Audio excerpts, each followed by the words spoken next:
Hola terroríficos, ¿cómo están? Gracias a todos por seguirnos en cada relato. También muchas gracias por suscribirse y dejar sus comentarios y sus likes. Hoy compartimos un cuento colonial adaptado a nuestro estilo. Como siempre, les sugerimos apagar las luces, colocarse los audífonos, subirle al volumen y disfrutar.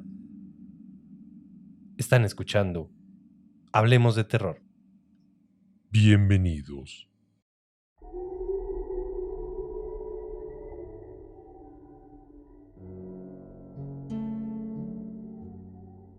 No es desconocido para nadie que hay lugares a los que uno entra y simplemente la sangre se hiela. Se dice que ese fenómeno sucede cuando hay un espíritu merodeando o un alma en pena. Lo que no se dice es que a veces también puede ser un portal hacia el inframundo, un lugar marcado por los poderes oscuros para obligar a quien llegue ahí a sucumbir ante sus peores y más bajas pasiones y condenarlos finalmente a perder su alma en las inclementes llamas del infierno durante toda la eternidad. Se dice que en el Pedregal existe un lugar así, antes de que aquella zona de la ciudad estuviera poblada de casas modernas y ostentosas. Era considerada una tierra inhóspita para cualquier persona de buen criterio. La piedra volcánica que en ella se extiende hacía muy difícil la construcción de cualquier tipo de casa, y eran pocos los espacios donde podía crecer algo de cosecha, sin nombrar la lejanía de este lugar hasta el centro de la Ciudad de México. Sin embargo, no faltaban los aventureros que veían en su desolación una oportunidad de negocio a futuro. Tal fue el caso del pionero Julio Mendieta. Cuenta la leyenda que Julio había sido un hombre afortunado en su vida. Había llegado sin nada a la Nueva España, más que con su nombre y su acento español, pero era un excelente jugador de cartas y tenía una suerte que muchos decían endemoniada. Julio había hecho gala de una labia excepcional y durante un poderoso juego de barajas en una vieja cantina de la ciudad pudo ganarle en una sola mano a un hombre su caballo y 30 monedas de oro, piezas suficientes para que pudiera seguir apostando e invirtiendo, y finalmente transformando esa endemoniada suerte en una pequeña propiedad en este terrible lugar. Cuando llegó la primera vez, descubrió que solo había víboras, tepocatas, alimañas y demás animalejos ponzoñosos. Lejos de verse afectado, descubrió que ahí había una excelente posibilidad. Y con esa pequeña fortuna que había amasado, construyó una discreta, pero decente posada de paso. Lugar perfecto para los cansados viajeros, que no se atrevían a pasar por los caminos, por miedo a que fueran a encontrar al diablo a la vuelta de la esquina, brindándoles cobijo, refresco y diversión. Cuenta la leyenda que aquella posada fue ganando gran reconocimiento y renombre. Sus precios accesibles y su comodidad la hacían el lugar perfecto para cualquiera. Hasta que una terrible noche, todo cambió.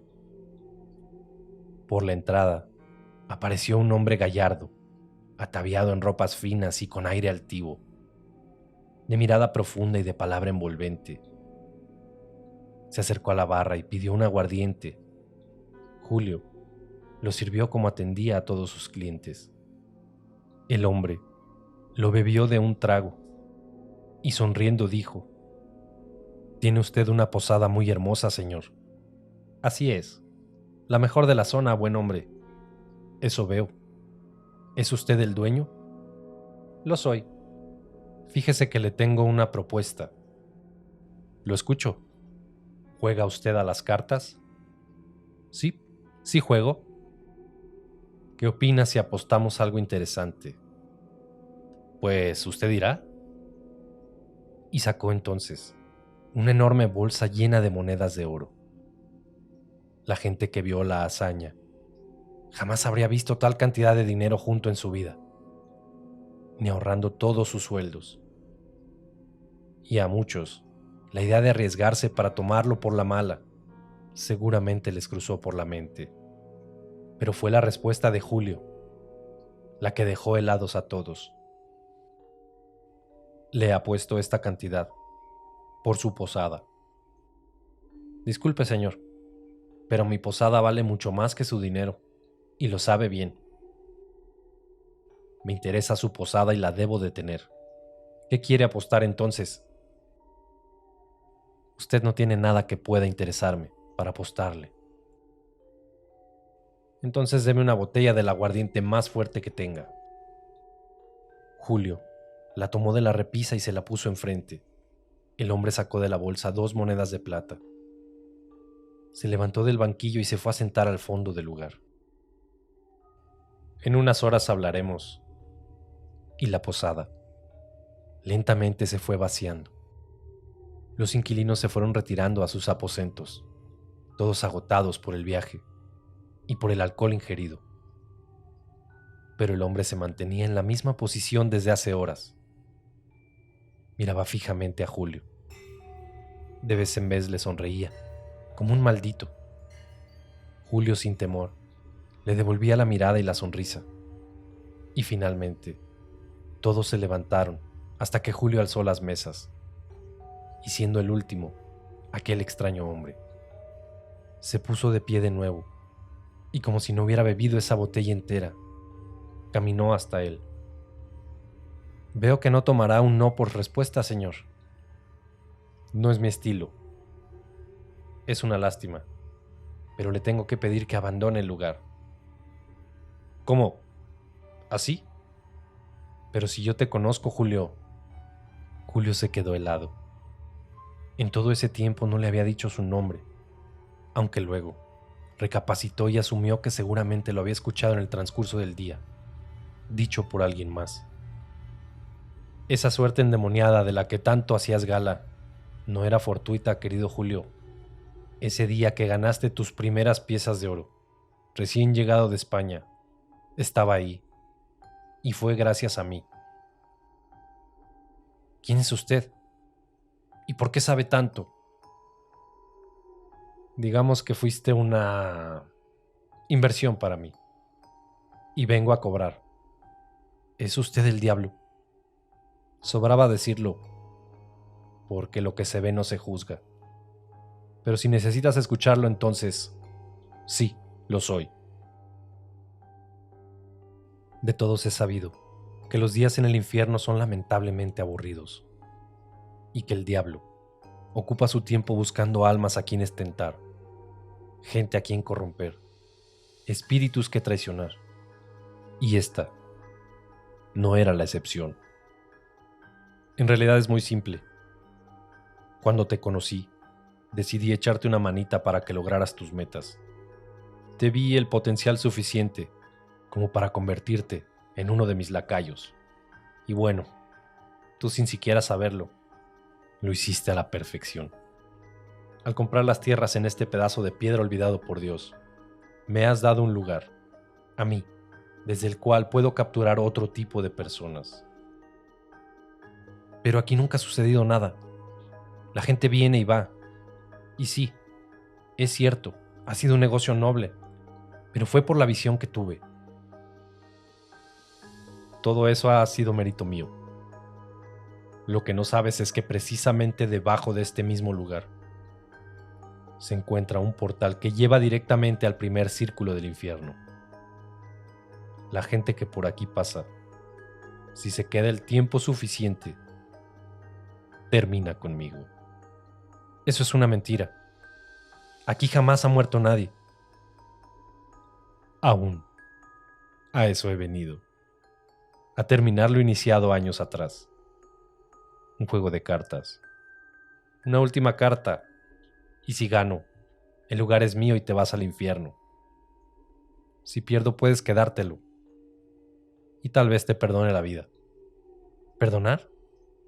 ¿Acaso crees que no me sé tus pequeños pecados? No me hagas caer tan bajo como para mencionártelos. Juega usted un juego demasiado peligroso y sucio, sin lugar a dudas. Pero desde mi perspectiva, no tienes otra opción. Entonces iniciemos. En ese momento, ambos hombres se sentaron, abrieron una botella nueva de aguardiente e iniciaron un encarnizado juego de azar, donde Julio invariablemente terminaría como perdedor. El diablo no jugaba limpio. Hizo gala de sus peores artimañas y embaucó en un segundo a Julio, que no tenía más opción que, resignado, seguir el juego del demonio. Varias rondas duró el juego, pero nada se podía hacer.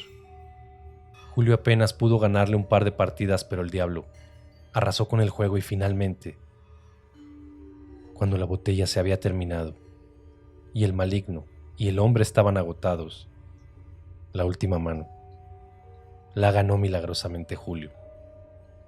La celebración no se hizo esperar. El hombre emocionado había vencido al diablo en su propio juego. Con altivez, Julio se puso de pie y le dijo: «Pues lo siento, señor, pero así perdió el diablo». «Si tú lo dices». «Lo justo es lo justo. Ahora, si me permite, es momento de retirarse. Has ganado conservar tu posada, pequeño hombrecito. Pero yo nunca pierdo. Y de hoy en adelante, todo aquel que pise tu suelo invariablemente llegará hasta mí, uno tras otro, hasta que finalmente tu alma me pertenezca. Ya veremos». Y como por arte de magia, el demonio desapareció en medio de una nube negra, dejando a su paso un terrible olor a azufre. Julio cerró los ojos y cuando los volvió a abrir, se encontraba en su cama.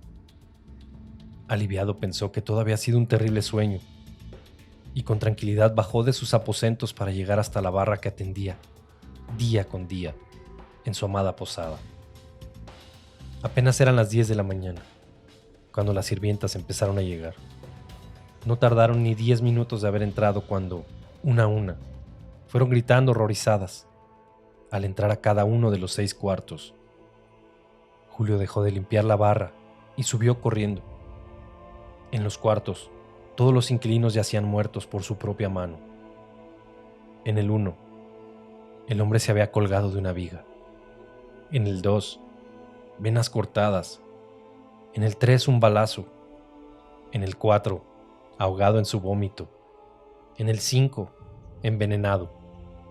Julio tardó en entender lo que sucedía. El terrible sueño tal vez no lo había sido. ¿Acaso en verdad el diablo se estaba cobrando aquella pérdida? No había razón para pensar lo contrario. Y los 6 muertos en sus cuartos lo comprobaban. La policía llegó más tarde y tras un par de días de averiguaciones, se concluyó que era ciertamente un caso extraño. Pero todos y cada uno de ellos se habían dado muerte por su propia mano. Así, cada hombre que llegaba a pasar la noche en la posada terminaba muriendo en condiciones misteriosas, lo que levantó todas las sospechas de las autoridades. Pero cada vez que se hacían las pruebas necesarias, resultaba lo mismo: muertos por propia mano. La hermosa posada empezó a ganarse el mote de la casa de los vencidos, por la terrible reputación que ahora gozaba. Aquel que pasara la noche en sus aposentos terminaría sucumbiendo ante sus peores emociones. Julio, frustrado, buscó la forma de redimir la situación. Trató todo: chamanes, brujos, exorcistas, curas. Nada parecía ayudar la terrible maldición. Era demasiado poderosa como para que una fuerza humana la redimiera. Julio conocía perfectamente que la única forma en que terminara todo sería acabando con su propia vida. Sobre sus manos no podía caer más sangre. Era a causa suya. Y de mantener la posada abierta, 20 personas habían muerto en condiciones inexplicables. Una buena tarde, Julio cerró finalmente la posada. Se encerró en el cuarto número 3, tomó su pistola y sin ninguna ceremonia se voló los sesos.